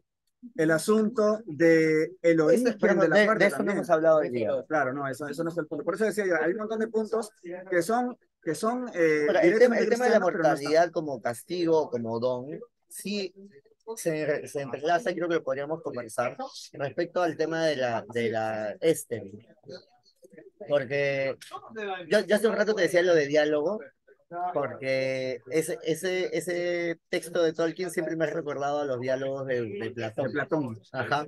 ¿No? Tiene ese estilo, ¿no? Pone a dos personajes a conversar, ¿no? Y en esa interpelación de uno al otro van saliendo pues, temas muy específicos de los que se quiere abordar. Y el Atraver, así como otros textos de Tolkien, ¿no? El tema de la mortalidad, a mí me parece que Tolkien, como una persona común y silvestre, se plantea cuestiones respecto a su propia mortalidad. Él sabe que se va a morir, como todos lo sabemos. Solo que a nosotros no nos gusta pensar que nos vamos a morir, ¿no? La muerte es algo, bueno, que convivimos con una constante ignorancia. Porque si nosotros estuviéramos pensando todo el tiempo que nos podemos morir o que nos vamos a morir, nos privaríamos de hacer un montón de cosas. Eventualmente ni siquiera saldríamos de nuestra casa por miedo a morir, ¿ya? Pero de vez en cuando lo pensamos. Cuando sucede que cuando sucede que, por ejemplo, alguien está enfermo o alguien directamente muere o recibimos alguna noticia personal sobre nuestra salud, La edad ya está muy avanzada. eso te voy a decir, o cuando ya uno va avanzando en edad y sabe que el camino se va terminando, por lo menos este camino. Entonces, Tolkien se plantea el tema de la mortalidad más de una vez, y eso está en sus textos, se puede rastrear incluso algunas cositas así en los textos que él escribe, y en el Atravet es donde él se plantea ya de una manera más explícita, porque, o sea, lo que Andrés dice en un momento es, nosotros no vinimos para morir. Nosotros no nacimos para morir. Esto ha sido una especie de tergiversación y perversión de lo que realmente significaba nuestra muerte, ¿ya?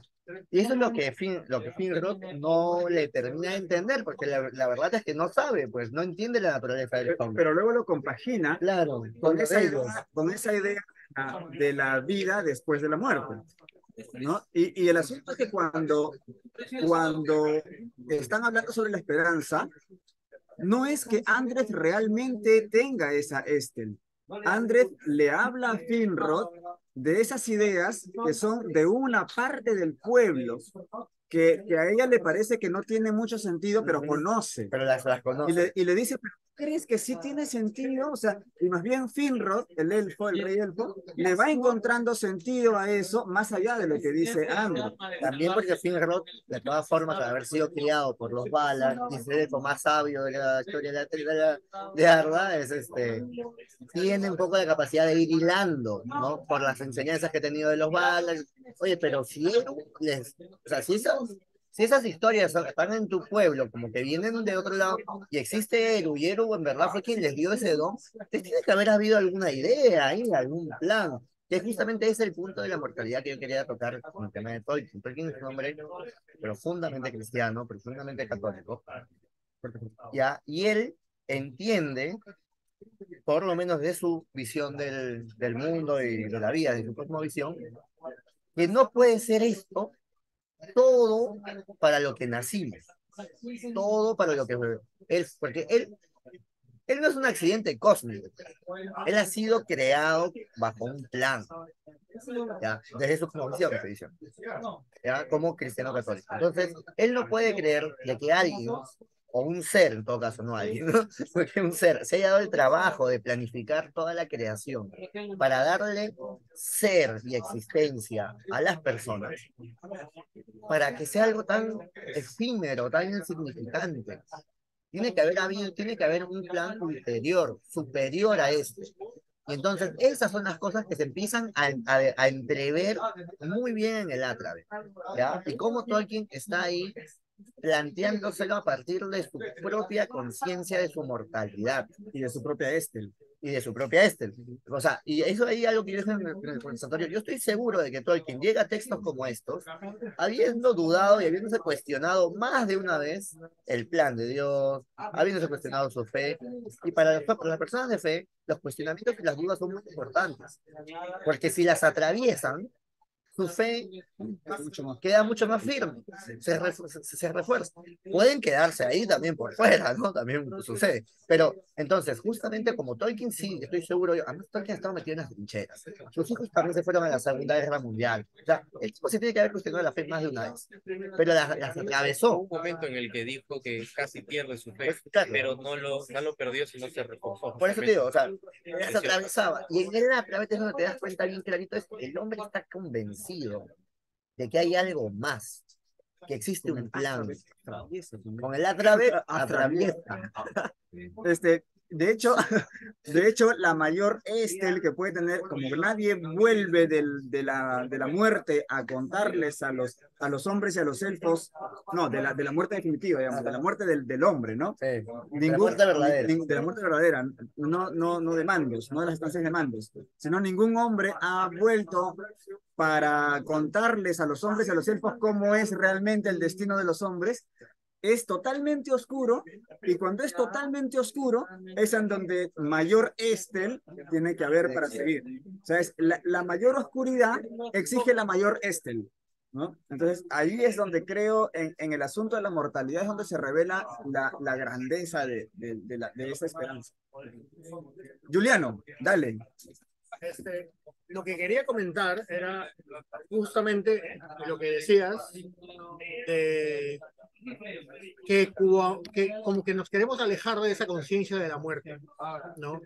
Y esto yo creo que uno lo ve en Tolkien, pero también uno lo puede tener en su vida, y para mí es al revés. Cuando eres consciente de la muerte que puedes tener, es que te das cuenta que cada pedacito de vida que vas a vivir es vida y lo puedes tener para ti, ¿no? O para lo que quieras. Si eres creyente, para el plan del Dios en el que crees, y si no, bueno, para lo que quieras. Es el regalo que tienes. Entonces, pero pasas por el estar viendo tu muerto. O sea, eso no pasa por una cosa en la que no te sucede eso. O sea, como estás frente a la opción real, uy, sí, de aquí probablemente no salgo, en ese momento se voltea la torta, y entonces tú empiezas una vida en la cual todos los momentos son elegidos. Todos los momentos valen la pena. Porque no importa que aunque sea malo, es una lección. Y si es bueno, lo disfrutas, ¿no? Ok, dale. Me vienen a mi mente 3 puntos. No, claro, es otro punto, es el cuestionamiento sobre la muerte misma, ¿no? Pero lo que está diciendo él es como que la otra cara de la moneda también, y me hace acordar al mundo de Sofía, de Josh Steingarten. No sé si han leído este libro, me parece muy bonito. El mundo de Sofía, de Josh Steingarten. Hay un momento en el que la protagonista, que es una adolescente de 15 años, está en su jardín y se siente viva y recuerda a su abuela que murió. Y entonces comienza a hacer este zigzagueo entre el concepto de la vida y el concepto de la muerte. Dice, cuanto más viva me siento, más aparece claro ante mí el hecho de que voy a morir. Pero cuanto más nítida está mi idea de la muerte, más valoro el hecho de que estoy viva. Y es como que una moneda que está dando vueltas constantemente, ¿no? Y recuerdo también, como reflejo lo que decía Gandalf, lo único que tenemos que decidir es qué hacer con el tiempo que nos ha sido dado, ¿no? Lo único que tenemos que decidir es qué hacer con el tiempo que se nos ha sido dado.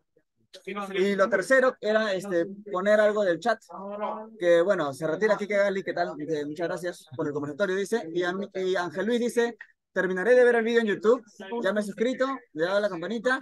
No tengas miedo de mi Frandir Carlos, porque junto a la fe y la esperanza también está la caridad y sabrá amar a los ateos. Un abrazo fraterno. Muy bien, Ángel Luis. Ahí nos escuchas en YouTube.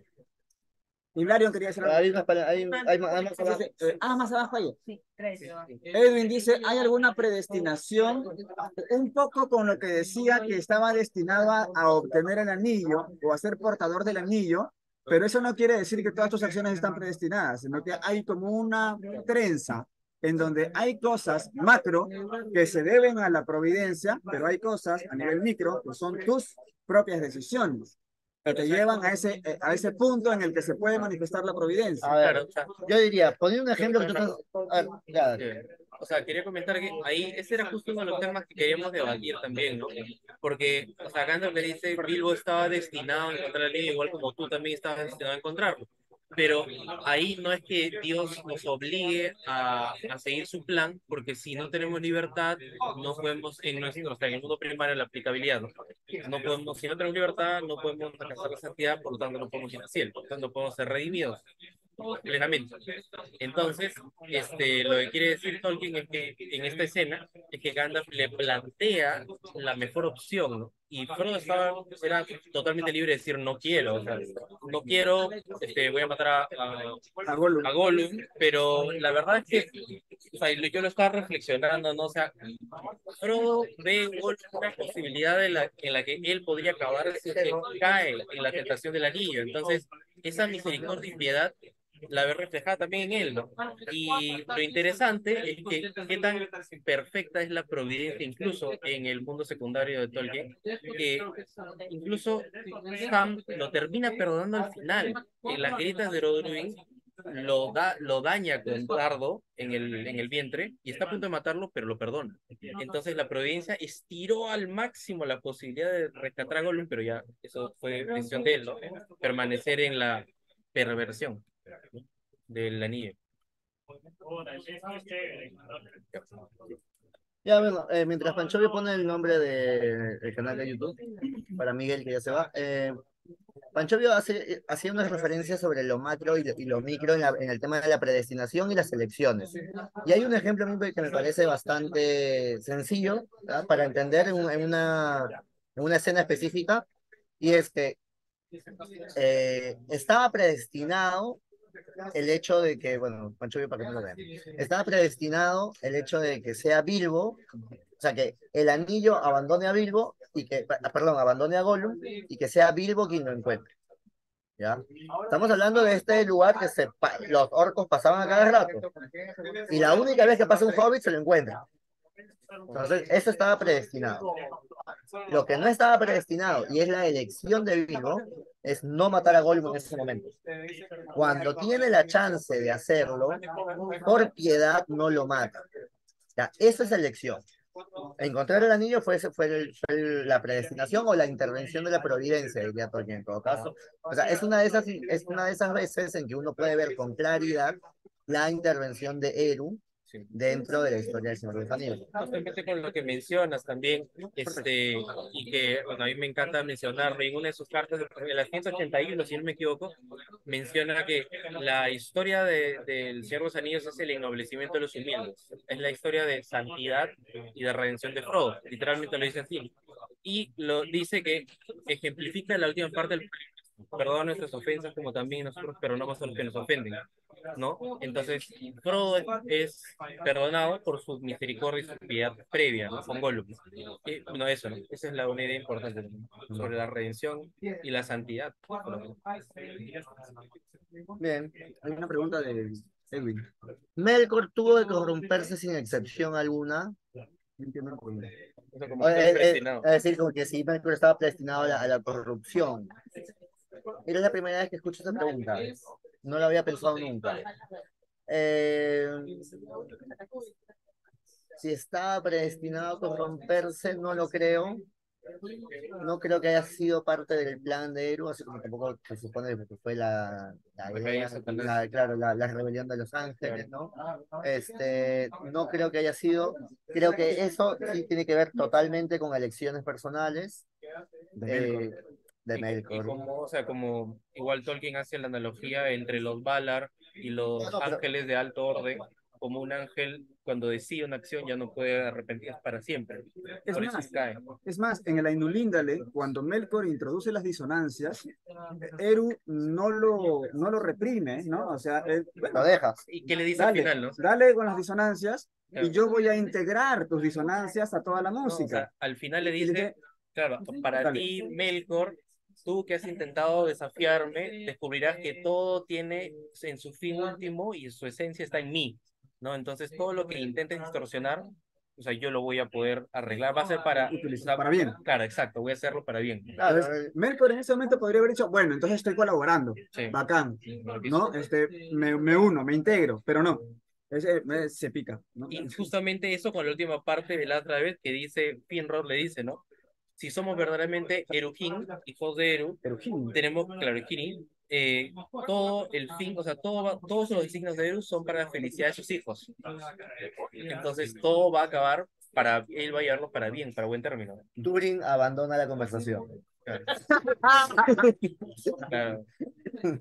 Turing Turambar con un gran signo de interrogación en la que. No, pero es que Turing Turambar todavía falta que venga para la. Para la Claro, borrado. Ahí va a ser su catástrofe. Cuando ¿Verdad? regrese ahí va a entender. Cuando Turing regrese lo va a entender, lo va a entender. Y él es el que mata a Melkor. Claro, Es, mata, bueno, se sí, vence. pero es una versión muy, es antigua además, Sí, o sea, es una versión antigua. Tolkien después como que la abandona. Pero en un principio la idea es Sí, que él mataba. ya me olvidé que iba a decir. No sé si mata o vence, que no necesariamente es matar. Pero además no puedes matar un Balan. O sea, yo, claro, o sea, tiene más sentido. A lo mejor lo redime como Luke Skywalker, ¿verdad? Pero que- No, pero lo que yo quería, hasta ya me acuerdo que decir, es que Melkor, por ejemplo, tiene varias chances de redención. Una es la primera que tú decías, que es cuando Eru decide incluir su disonancia en el todo, ¿no? Lo otro es cuando Y Tulkas lo encadena. pues tiene varias. Después. Tiene varias, pero los hermanos lo perdonaban varias veces, lo dejaban que vaya a hacer sus vainas, que bueno, y hacía sus desastres, lo arreglaban, pero él no, que él nada. Lo dejaron, lo desencadenaron y lo dejaron bastante tiempo libre en Aman. Sabiendo incluso que ya estaba empezando con sus intrigas. En realidad Melkor es más de una vez el hijo pródigo. Dice Alicia, Melkor es más de una vez el hijo pródigo. Lo digo. Yo no lo llamaría para nada hijo pródigo. Porque el hijo pródigo es justamente el que se arrepiente, pues. Claro. Melkor no se arrepintió Pero, nunca. pero no es una O sea, constante caída, ya pidió perdón y luego ya claro, cambió, ¿no? Melkor Cambió nunca de pide vida. perdón. Cambió de vida. Melkor nunca pide perdón, no. Melkor, además, la única vez que Melkor medio que pide perdón es cuando lo desencadenan y pide perdón, pero para estar libre, porque sentía envidia, quería acabar con los hijos de Ilúvatar. O sea, no hubo nunca un arrepentimiento real. Esa parte es bien interesante, entonces el tema de la esperanza. Pero en Sauron, Por ejemplo, en Sauron, pero a mí me sirve mejor de ejemplo, siempre he dicho Saruman. Porque Saruman, tú ves claramente incluso su caída física. Porque el Saruman de la comarca es Claro. un portero, vagabundo, que ha perdido todo poder. O sea, su caída no solamente ha sido de Espiritual. estatus espiritual, ha sido hasta físicamente, ¿ya? Y cuando intenta matar a Frodo, y Frodo lo perdona, ¿ya? Frodo lo perdona porque Frodo en ese momento ya como que de alguna forma entendió que él, si acepta la redención, se va a recuperar. O sea, que ese estado en el que está Saruman no tiene por qué ser permanente. Mira, o sea, Saruman no tiene por qué vivir en ese estado, digamos, de humillación por siempre. pero ahí se ve incluso o sea, cómo llegaron los cuatro hobbits, ¿no? O sea, Frodo llega con un nivel dolido y tocado, golpeado física y espiritualmente, pero con una sabiduría mucho mayor que los otros cuatro hobbits, ¿no? Le dice a los arqueros que querían matar, o sea, a los jóvenes que querían matarlo, Se le perdonan la vida. claro, no solo que le ponen la vida, sino no lo toquen porque este fue un ser, es de un linaje mucho más grande que el nuestro. que no nos hubiéramos dignado en tocarlo antes. Ha caído y dejémoslo vivo con la esperanza de que vuelva a redimirse. Ajá. Frodo dice. Y ahí es donde Saruman lo mira feo y le dice, has crecido, mediano. Claro, reconoce sabiduría. Sí. Podría tener la imagen. Necesitamos que vayan aquí. Frodo ha entrado, para ser para algo del mundo cristiano, Frodo ha entrado al espacio de la santidad. Bueno, eso es lo que dice Tolkien. Es la historia de la santificación de Frodo. Sí, Claro, sí, o sea, sí, Frodo es uno de los que es santificado, aparte de todo lo demás. Sí. Es mártir y santo. es más, sí, Mártir, O sea, no sí, muere, o sea, pero... su sacrificio, bueno, pero sí hay un sacrificio, o sea, no llega hasta el punto de la muerte misma, pero hay un, Al quiebre de su está, voluntad. está el tema del sacrificio, derrama sangre, queda mutilado, bueno, todos mueren, Siempre lo dice en el medio de la fe. Frodo muere, claro que muere, Que Frodo muere. y Gandalf muere, de lo que siempre digo, claro. No, es que dice que el Tolkien desea cuando regrese. En Metal Fest lo que pasa es que siempre hago la pregunta de que quiénes de la comunidad del anillo murieron durante el Señor de los Anillos y mencionan a Boromir y se olvidan mencionar a Gandalf. Lo que digo es que Gandalf realmente murió. Claro, muere. O sea, no es que se cayó y bueno, y medio que se transformó en Gandalf el Blanco, no, murió. Oye, es Después bien volvió, claro con eso. murió y después volvió como Gandalf el Blanco.